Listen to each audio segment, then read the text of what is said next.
Hello, hi. என்னோட name Naresh. இன்னைக்கு நான் வீடியோவில் உங்ககிட்ட ஒரு 2 புக்ஸை பற்றி தான். நான் ரொம்ப அந்த புக்ஸை இன்டெப்த்தாக படிக்கல. அதில் நான் ஒரு 30-40 பேஜஸ் படிச்சிருப்பேன். ஸோ அதை படித்தது வரைக்கும் உங்ககிட்ட அந்த நாலேஜை ஷேர் பண்ணலாம் தான் இந்த வீடியோ மேக் பண்ணுறேன். ஸோ அந்த புக்கோட நேம் பார்த்தீங்கன்னா 48 Laws of Power. இந்த புக் கண்டிப்பாக எல்லோரும் கேள்விப்பட்டிருப்பீங்க. And then psychology of money. So psychology of money and then 48 Laws of Power. Rich dad poor dad book படித்ததுக்கப்புறமே எனக்கு ஒரு மைண்டில் ஓடிட்டு இருந்த விஷயம் சைக்காலஜி ஆஃப் மணி புக் படிக்கிறது. ஸோ அந்த புக்கு ரொம்ப இன்ட்ரெஸ்டிங்காக போச்சு. ரிச் டேட் புவர் டேட் ரொம்ப இன்ட்ரெஸ்டிங் இந்த சென்ஸ், ஒரு கதை மாரி. இன்னும் நிறைய அசெட்ஸ் அண்ட் லைபிலிட்டியை பற்றி நிறையா சொல்கிறாங்களே, இன்னும் நிறையா என்ன சொல்ல வர்றாரு ஆத்தர் ராபர்ட் கியோஸ்கி இதை பற்றி இன்னும் என்ன டீட்டெயிலாக சொல்ல வர்றாரு அப்படின்றது ரொம்ப ஹாவலாக அந்த book rich dad poor date போயிட்டு இருந்தது. ஸோ அதுக்கடுத்து சைக்காலஜி ஆஃப் மணி தான் ஸ்டார்ட் ஆச்சு. சைக்காலஜி ஆஃப் மணி அப்புறம் இன்னும் நிறையா மார்க்கெட்டிங் ரிலேட்டட் கொஞ்சம் ஒரு சில புக்லாம் படித்தேன், ரொம்ப இன்டெப்த்தாக போல். தென் உடனே சைக்காலஜி ஆஃப் மணிக்கு அப்புறம் 48 Laws of Power. ஸோ ட்ரெயினில் போகும்போதெல்லாம் புக்காக படிக்கல, எப்படி சொல்கிறதுன்னா இபுக் டவுன்லோட் பண்ணிக்கிட்டேன். இபுக் டவுன்லோட் பண்ணிக்கிட்டு அதுலேருந்து அப்படியே படிச்சுக்கிட்டேன். நம்மக்கிட்ட ChatGPT இருக்காங்க. சப்போஸ் உங்களுக்கு புக்கில் ரொம்ப கஷ்டமான வேர்டிங்ஸ்லாம் இருந்ததுன்னா ChatGPTயில் போட்டிங்கன்னா தலைவன் சொல்லிவிடுவோம். இல்லைனா கூகுள்லே இங்கிலீஷ் டு தமிழ் போட்டு ட்ரான்ஸ்லேட் பண்ணிக்கோங்க, புக்கு படிங்க. ஸோ இதை தான் நான் சஜஸ்ட் பண்ணுவேன். So okay, we jump into the topic. Psychology of money and then 48 Laws of Power. So இந்த 2 புக்கை பற்றி சொல்லணும்னா, சைக்காலஜி ஆஃப் மணி. ஸோ நீங்கள் ரிச் டேட் புவர் டேட் புக்கில் வந்து மணி எப்படி மல்டிப்ளை பண்ணலாம் அப்படின்னு தான் உங்களுக்கு சொல்லியிருப்பாங்க. ஸோ மணியை எப்படி ஏர்ன் பண்ணணும் அப்படின்றதையே வந்து சைக்காலஜி ஆஃப் மணியில் சொல்லியிருப்பாங்க. நீங்கள் எந்த அளவுக்கு டிசிப்ளின், மணி இப்போ கையில் செல்வம் இருக்குன்னா நம்ம கிட்ட செல்வம் தங்கணும்னா நம்ம என்ன பண்ணணும் அப்படின்றத சைக்காலஜி ஆஃப் மணி புக்கில் ரொம்ப அழகாகவே சொல்லியிருக்காங்க. 48 Laws of Powerல நீங்கள் எப்படி கம்ப்ளீட்லி சைக்காலஜி ஆஃப் மணி புக்கும் 48 Laws of Powerம் கம்ப்ளீட்லி டிஃப்ரெண்ட். நான் ஃபஸ்ட்டு சைக்காலஜி ஆஃப் மணி கொஞ்சம் கம்ப்ளீட் பண்ணிடுறேன். ஸோ இந்த புக்கை படிச்சிங்கன்னா, இந்த புக்கை அப்படியே ஃபாலோ பண்ணணும்னு நான் யாரையுமே ரெக்கமெண்ட் பண்ண மாட்டேன். கொஞ்சம் நீங்களும் திங்க் பண்ணுங்கள். ஸோ ஒரு புக்கை நான் படிச்சிட்டேன், நான் பெரிய ஆள் அப்படின்லாம் கிடையாது. உங்கள் மைண்டை நீங்கள் யூஸ் பண்ணுங்கள். புக்கை எழுதுனவனும் நம்மள மாரிப்பட்ட ஆள் தான். இப்போ நானே ஒரு சில 4-5 புக்கை ரெஃபர் பண்ணிட்டு நானே ஒரு புக்கை எழுதுனேன். அந்த புக்கை படிச்சுட்டு நான் பெரிய ஆள் அப்படின்னு சொல்ல வரேன். ஸோ அந்த புக்கில் என்ன சொல்ல வராங்கன்னா, டிசிப்ளினாக இருக்கணும். ஸோ உங்ககிட்ட காசு தங்கணும்னா நீங்கள் ரொம்ப டிசிப்ளினாக இருக்கணும்னு தான் சைக்காலஜி ஆஃப் மணி புக்கில் ரொம்ப அழகாகவே சொல்லியிருப்பாங்க. ஸோ டிசிப்ளின் இந்த சென்ஸ் பார்த்தீங்கன்னா, இப்போது உங்ககிட்ட எப்பயுமே நீங்கள் வந்து மூவி போகிற ஹேபிட்ஸ் இருக்குது, அன்வான்டாக வெளியே போய் சாப்பிட்ற ஹேபிட்ஸ் இருக்குது. ஸோ இந்த மாதிரி நிறைய ஹேபிட்ஸ் இருக்கும்.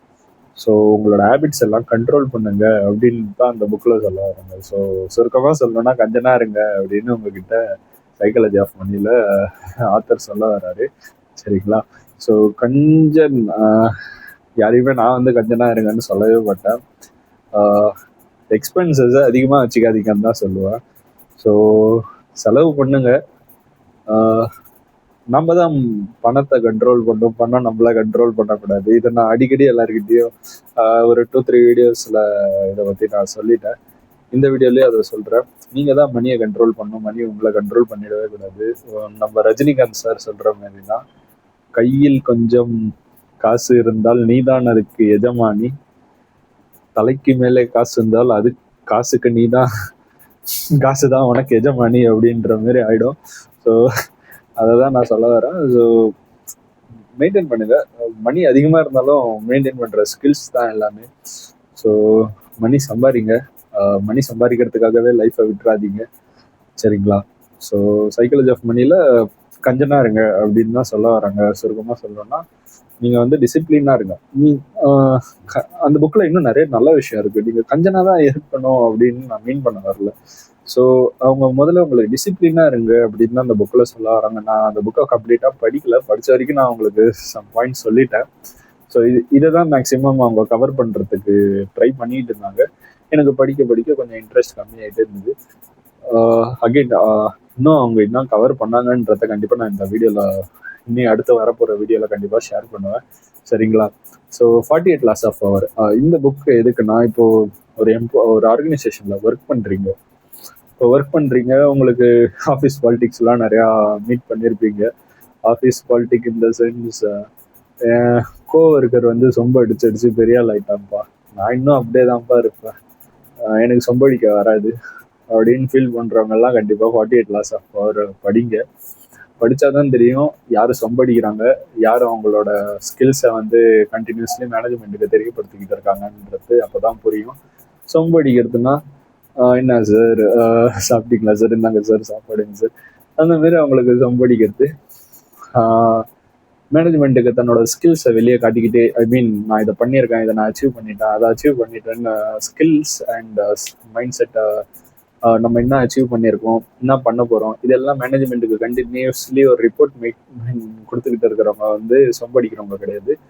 ஸோ இதை தான் வந்து 48 லாஸ் ஆஃப் பவர் புக்கில் உங்களோட எனிமியை நீங்கள் எப்படி ஃப்ரெண்ட் ஆக்கலாம், ஃப்ரெண்டை எப்படி எனிமி ஆக்கலாம், ஸோ இதை பற்றிலாம் ஒரு லாவா மேக் பண்ணி தலைவன் புக்காக விட்டுருக்கான். சரிங்களா? ஸோ அந்த புக்கை கண்டிப்பாக 48 லாஸ் ஆஃப் பவர் படிங்க.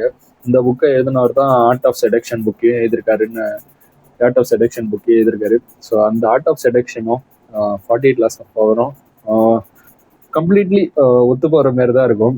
Art of seduction completely different. அது வந்து ஒரு லவ் டாப்பிக்கு ப்ளஸ் செடியூஸ் பண்ணுற டாப்பிக்கு. அது ஒரு நல்ல புக்கு.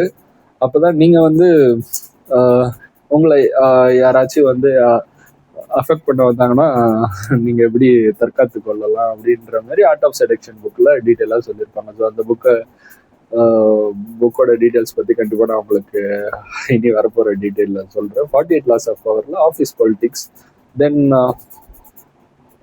ஆஃபீஸ் பாலிட்டிக்ஸும் தாண்டி இப்போ ஃபார் எக்ஸாம்பிள் அந்த காலத்தில் வந்து ஒரு நாட்டை கேப்சர் பண்ணோன்னா போர் எடுத்து போவாங்க.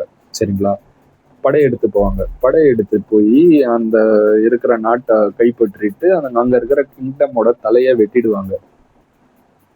வெட்டிட்டாங்கன்னா அவங்க தான் அந்த நாட்டோட தலைவன். சரிங்களா? தலையை வெட்டினா என்ன பிரயோஜனம்? செத்து போயிடுவான். அவன் ஒரு நல்ல எம்பரர் பில்ட் பண்ணவன். அவனை நீ கொன்னுட்டீன்னா நீ எப்படி உன்னோட எம்பரரை பில்ட் பண்ண முடியும்? அன்வான்டா பகையை தான் உண்டாக்கிக்கிட்டு இருக்கு. நீ போய் கேப்சர் பண்ணியா, அவனை வச்சு நீ வந்து இன்னும் என் பேரை பில்ட் பண்ணலாமே அப்படின்றதான் 48 லாஸ் ஆஃப் பவர் புக்கில் கிளியராக அழகாக சொல்லுவாங்க. நான் உங்களுக்கு டீட்டெயிலாக இன்னும் ஒரு சின்ன ஒரு சாம்பிள் சொல்கிறேன். கேஜிஎஃப் படம் எல்லாரும் பார்த்துருப்பீங்க. கேஜிஎஃப் படத்தில் யாஷ் வந்து ஒரு அந்த கேஜிஎஃப் கிங்டம் ரூல் பண்ணிட்டு, ஐ மீன் கேஜிஎஃபோட மொத்த ரூல் பண்ணிட்டு இருந்தவனை வந்து போட்டு தள்ளுருவாரு. எல்லாரும் முன்னாடியும் போட்டு தள்ளிட்டு அங்கே ஒரு கார்டு ஒருத்தர் இருப்பார். நல்லா தாடிலாம் வச்சுன்னு ஒரு சிறையில் போட்டு அடைச்சி வச்சிருப்பாங்க அந்த கார்டை. அந்த கார்டு கிட்ட போயிட்டு இப்போ வந்து நான் ஆட்டத்தை எல்லாத்தையும் கலைச்சிட்டேன், ஆனால் திரும்பி நான் அதே ஆட்டத்தை தான் விளையாட போகிறேன், புது ராஜா தான் வரப்போகிறாங்க, மற்றபடி ஒர்க்கர்ஸ் எல்லாரும் சேம் தான். சரியா? ஒர்க்கர்ஸ் எல்லாரும் சேம் தான். புதுசாக ஒரு ராஜா வரப்போறாரு. நீ திருப்பி உன்னோட வேலையை தான் செய்ய போற, அந்த காவலாளி வேலை. சரியா? ஆனா நீ எனக்கு ஹெல்ப்ஃபுல்லா இருக்கணும் அப்படின்ற மாதிரி சொல்றாரு. சரிங்களா? ஸோ நான் யாரை மீன் பண்றேன்னு உங்களுக்கு நல்லாவே தெரிஞ்சிருக்கும். நல்லா தாடிலாம் வச்சுட்டு, எனக்கு மீன் கேஜிஎஃப் படம் ரொம்ப நாளைக்கு முன்னாடி பார்த்தது மறந்துட்டேன். நல்லா தாடிலாம் வச்சுக்கின்னு ட்ரைனிங் கொடுப்பாரு. அங்க இருக்கிற பசங்களுக்கெல்லாம் ட்ரைனிங் கொடுப்பாரு கேஜிஎஃப் 2ல. ஸோ அவரை தான் வந்து ஸோ அவர் வந்து இது பண்ணிப்பார். நான் எதுக்கு இந்த ஸ்டோரியை நான் உங்ககிட்ட இன்னும் டீட்டெயிலாக சொல்கிறேன்னா, நீங்கள் உங்களோட எனிமியை எப்படி கண்ட்ரோல் பண்ணுறதுன்னு தெரிஞ்சுக்கிட்டீங்கன்னா, ஐ மீன் நீங்கள் உங்கள் ஃப்ரெண்டை கொண்டு வந்து உங்கள் வேலையில் விட்டு ஃப்ரெண்டை வேலைக்கு விட்டோன்னா அவன் என்ன பண்ணுவான்? எக்ஸ்பெக்டேஷன் பண்ணுவான், நம்ம ஃப்ரெண்டு தானே, நம்ம லீவ் போட்டுக்கலாம், நம்ம கட் அடிச்சுக்கலாம் அப்படின்னு இருப்பான். ஆனால் எனிமியை நீங்கள் வந்து உங்களோட நல்ல விஷயத்துக்கு யூஸ் பண்ணிக்கிட்டீங்கன்னா அவன் உங்களுக்கு லாயலாக இருப்பான். இவன்கிட்ட நம்ம நல்ல பேர் வாங்கி ஆகணும், இவன் நினச்சிருந்தா நம்மளை கொண்டு இருக்கலாம், ஆனால் நமக்கு ஒரு வாழ்க்கை கொடுத்துருக்கான். ஸோ இந்த சிம்பிளாக சொல்லணும்னா, இந்த ஆத்தர், நான் இவ்வளோ பெரிய கதை ஸ்டோரி சொல்லணும்னு அவசியமே இல்லை. ஆத்தர் என்ன சொல்கிறாருன்னா, நீங்கள் உங்களோட ஃப்ரெண்ட்ஸை உங்கள் பிஸ்னஸ்குள்ளே விட்டிங்கன்னா அவங்க உங்ககிட்ட நிறைய எக்ஸ்பெக்ட் பண்ணுவாங்க. எக்ஸ்பெக்ட் பண்ணுவாங்க நாளைக்கு உங்கள் பொசிஷனுக்கே வர ட்ரை பண்ணுவாங்க. ஸோ இது உங்களுக்கு நல்லது கிடையாது. ஸோ பிஸ்னஸ் இருக்கிற இடத்துல ஃப்ரெண்ட்ஷிப் வச்சுக்காதீங்க அப்படின்னு தான் நம்ம 48 Laws of Power புக்கில் சொல்ல வராங்க. So don't make every one as a friend, just learn how to turn your enemy into friend. So எனிமியை வச்சு எப்படி பேர் பில்ட் பண்ணலான்னு கற்றுக்கோங்க. ஆக மொத்தம் நீ வந்து அங்கே ஒரு உன்னோட எனிமி எப்படி நீ ஹேண்டில் பண்ணணுன்றத கற்றுக்கோன்றதான் சொல்ல வர்றாரு. ஸோ இன்னும் டீட்டெயிலாக நான் உங்களுக்கு இதை பற்றி படிச்சுட்டு நான் வீடியோ மேக் பண்ணுறேன். ஸோ இதுவும் இல்லாமல் 48 Laws of Power நீங்கள் ஒன்ஸ் படிச்சிட்டிங்கன்னா உங்களுக்கு சுற்றி நடக்கிற விஷயம் எல்லாமே புரிஞ்சிடும். இந்த சென்ஸ் உங்கள் கோவொர்க்கர்லாம் ஒர்க் பண்ணுவாங்க, எல்லாரும் ஒர்க் பண்ணுவாங்க. சில பேர் வந்து தன்னோட ஒர்க் பண்ணுற ப்ராக்ரெசிவை மேனேஜ்மெண்ட்டுக்கு கண்டினியூஸ்லி சொல்லிக்கிட்டே இருப்பாங்க. ஃபார் எக்ஸாம்பிள் அவங்க டிஎல் கிட்ட, சார் நான் இன்னைக்கு இதை அச்சீவ் பண்ணிட்டேன் சார், எனக்கு இன்னைக்கு இந்த ஒர்க் பண்ணும்போது எனக்கு இந்த ப்ராப்ளம் ஃபேஸ் ஆச்சு. இது சில பேர் எப்போ திரும்ப பண்ணுவாங்க, நம்ம ஆளுங்க அப்ரைசல் வாங்கும் போது மட்டும்தான் இந்த மாதிரி ட்ரிக்ஸை ஃபாலோ பண்ணுவாங்க. சார் நான் இன்னைக்கு இதை பண்ணிட்டேன் சார் இந்த மாதம் நான் இதை அச்சீவ் பண்ணியிருக்கேன். அப்போ பழைய ரெக்கார்ட்லாம் எடுத்து பார்த்தாங்கன்னா நாடுற மாரி இருக்கும். அப்போலாம் தூங்கிட்டு இருந்திருப்பான், லீவ் போட்டிருப்பான் பையன். ஸோ இப்போ என்ன சொல்ல வராங்கன்னா, நீங்கள் ஒர்க் பண்ணுங்க, நல்லா ஒர்க் பண்ணுங்க. ஒர்க் பண்ணிட்டு நீங்கள் வந்து மேனேஜ்மெண்ட்டுக்கு உங்களோட ரிசல்ட்டை கண்டினியூஸாக வந்து ஷோ பண்ணிக்கிட்டே இருங்க. அப்படி ஷோ பண்ணுறது எதுக்குன்னா, நீங்கள் வேலை செய்கிறீங்கன்னு காட்டுறது மட்டும் இல்லை, நீங்கள் நல்லா வேலை செய்கிறீங்க, அக்ரெசிவாக வேலை செய்கிறீங்க, உங்களோட நேம் வந்து உங்கள் மேனேஜ்மெண்ட்டுக்கு ரிஜிஸ்டர் ஆகிக்கிட்டே இருக்கும். சரிங்களா? ஸோ இதை தான் வந்து இன்னும் நிறையா இருக்குங்க.